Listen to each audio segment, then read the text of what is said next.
बिस्मिल्लाहिर्रहमानिर्रहीम। अस्सलाम वालेकुम नाज़रीन, मैं हूं फैसल असगर अलवी और आप देख रहे हैं मेरा फेसबुक और यूट्यूब चैनल।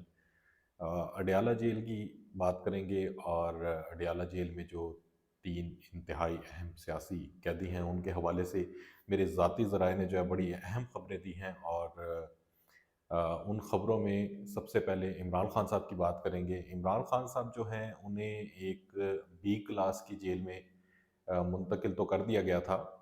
अलबत्ता इस हवाले से काफ़ी क्यासराइयाँ थीं कि उन्हें वहाँ पर जो बी क्लास के मुताबिक जेल का जो मैनुअल है उसके मुताबिक सहूलियात नहीं दी जा रही। तो उस हवाले से डेवलपमेंट हुई है और उस हवाले से हमें ये पता चला है कि इमरान ख़ान साहब को जो है अब बी क्लास जेल की तमाम सहूलियात जो हैं वो अडयाला जेल में मुयस्सर हैं।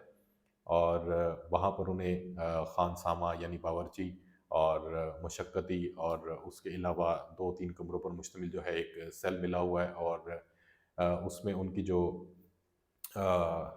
दीगर उनकी सहूलियात हैं, जैसे वो वर्जिश करना चाहते थे, उसकी इजाज़त उन्हें दी गई है। और इस हवाले से एक और जो बड़ी ख़बर है वो उसकी तस्दीक हुई है, वो ये कि इमरान ख़ान साहब को हर दूसरे दिन यानी एक दिन छोड़कर एक दिन जो है वो देसी मुर्गी जो है उनके घर से भिजवाई जाती है और देसी घी भी उन्हें वहाँ पर मुयस्सर है। अच्छा, अब ये तमाम सहूलियात तो हो गई कि उन्हें किस तरह का उनका मनपसंद खाना जो है वो ठीक है कि उस तरह का नहीं मिल रहा, लेकिन किसी हद तक उन्हें वहाँ पर दस्तयाब है। अच्छा, दूसरी जो चीज़ है वो ये है कि जो जेल के अंदर इमरान खान साहब का जो सेल है जहाँ पर वो मौजूद हैं, वहाँ पर इंतहाई ज़्यादा सख्ती जो है वो की गई है। और इंतहाई अहम और बावसूख ज़राए ने ये बताया मुझे कि जेल में अगर कोई भी शख्स इमरान खान से मिलने आता है, चाहे उसमें जेल का अमला इंतहाई आला ओहदों पर विराजमान जो है शख्सियात, बेशक वो भी शामिल हों, जब वो उनसे मिलने आते हैं तो उन्हें एक मखसूस किस्म का फ़ोन आ जाता है और उनसे ये पूछा जाता है कि आया वहाँ पर कौन-सी ऐसी बात हुई है? यानी वहाँ पर उनकी कड़ी निगरानी की जा रही है और इस हवाले से ख़ासी सख्ती बरती जा रही है। अच्छा, दूसरी जो बड़ी अहम ख़बर मिली है वो बहुत ज़्यादा हसास है और वो ये है कि ज़राए का ये कहना है कि अडयाला जेल में पुलिस के यूनिफ़ॉर्म में वहाँ पर कुछ लोग ऐसे मौजूद हैं जो इमरान ख़ान साहब के सेल की और उनकी हरकत व सकनात की, उनसे मुलाकात के लिए आने वाले चाहे वो कोई भी शख्स हो, उन सरगर्मियों पर कड़ी नज़र रखे हुए हैं। अच्छा, दूसरी चीज़ है वो ये कि असद कैसर साहब जो हैं वो साबिक स्पीकर हैं कौमी असम्बली के। और बतौर स्पीकर कौमी असम्बली उन्हें भी जेल में कुछ मराहत जो हैं वो हासिल होनी चाहिए थी। और ज़ाहिर-सी बात है कि ये तमाम सियासी मुकदमे हैं और सियासी मुकदमों में कोई ख़ास दमख़म नहीं होता। अलबत्ता असद कैसर साहब के साथ जो है वो सलूक इंतहाई नारवा जो है वो बढ़ता जा रहा है। और उन्हें जेल का ही जो खाना है वो दिया जाता है और घर से उन्हें कोई खाना, मतलब किसी अज़ीज़ व अक़ारिब की तरफ से आने वाला खाना उन्हें फ़राहम नहीं किया जाता। उन पर बिल्कुल जेल के आम कैदियों की तरह सख्ती की गई है और उनके साथ वही रवैया इख्तियार किया हुआ है जो बिल्कुल किसी आदी मुजरिम या कोई आम जो जराइम का शिकार अफराद होते हैं, जो वहाँ पर कैद होते हैं, उनके साथ रखा जाता है। अच्छा, तीसरी खबर जो हमें मिली है वो ये है कि चौधरी परवेज़ इलाही साहब हैं। चौधरी परवेज़ इलाही साहब के हवाले से जो खबर दी गई है वो ये है कि सबसे ज़्यादा इस वक्त अगर कोई जेल में सहूलियात से फ़ायदा हासिल कर रहा है या ठाट बाट से जेल में गुजारा कर रहा है तो वो चौधरी परवेज़ इलाही साहब हैं। चौधरी परवेज़ इलाही को चूँकि उनके रवाबित हैं और उनके रवाबित अच्छे खासे हैं और उनके लिए एक नरम गोशा जो है वो चौधरी शुजात हुसैन की वजह से भी पाया जाता है। और ये भी खबरें हैं कि चौधरी शुजात हुसैन भी कहीं न कहीं चौधरी परवेज़ इलाही को मिलने वाली जो अ, ख़ासी सहूलियात हैं उसका सबब बने हुए हैं। तो ये 3 अहम शख्सियात थी जी। इन 3 अहम शख्सियात के बारे में हमें पता चला था और इसमें सबसे बड़ी ख़बर ये थी कि जेल में मौजूद मतलब अमले में मौजूद कुछ ऐसे लोग हैं जो वहाँ पर कड़ी निगरानी रखे हुए हैं और फ़िलवक़्त जो है वो इमरान ख़ान साहब को बाहर लाना मकसूद नहीं है।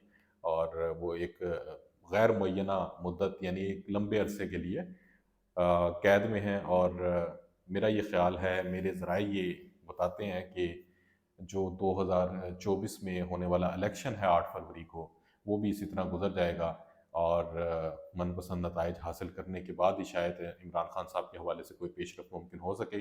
اور اس ضمن میں جو دوست ممالک ہیں وہ بھی خاصا پریشر ڈالے ہوئے ہیں، لیکن ابھی تک کوئی خاطر خواہ اس میں جو ہے وہ پیش رفت ہوئی نہیں ہے۔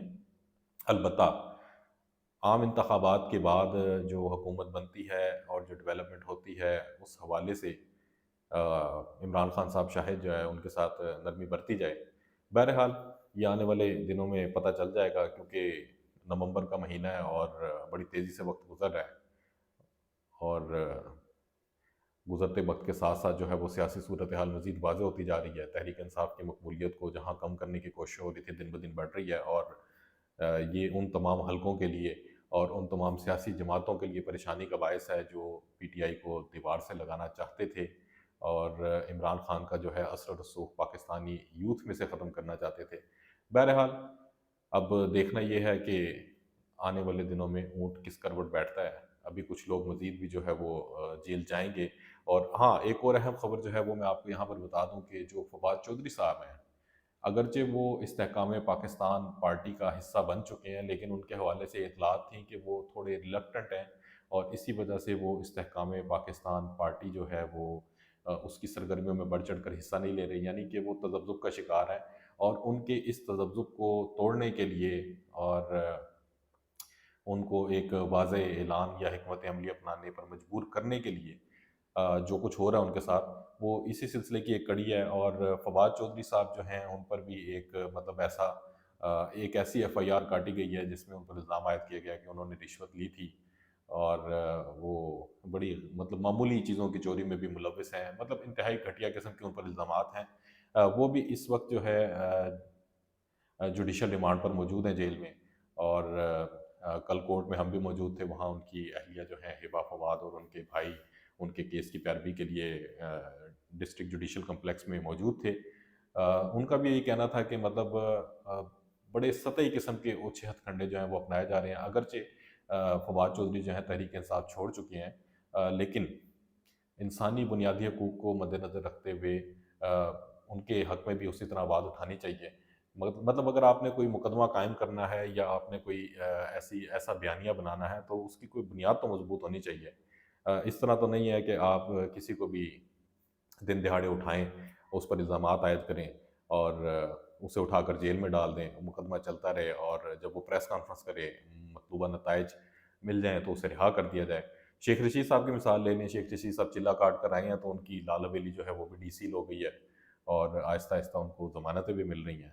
تو ایک دو روز میں اور مزید سیاسی جو ہے وہ منظرنامے میں واضح تبدیلیاں ہوں گی انشاءاللہ۔ اپنے اگلے ویلاگ تک کے لیے مجھے اجازت دیجیے۔ اللہ نگہبان۔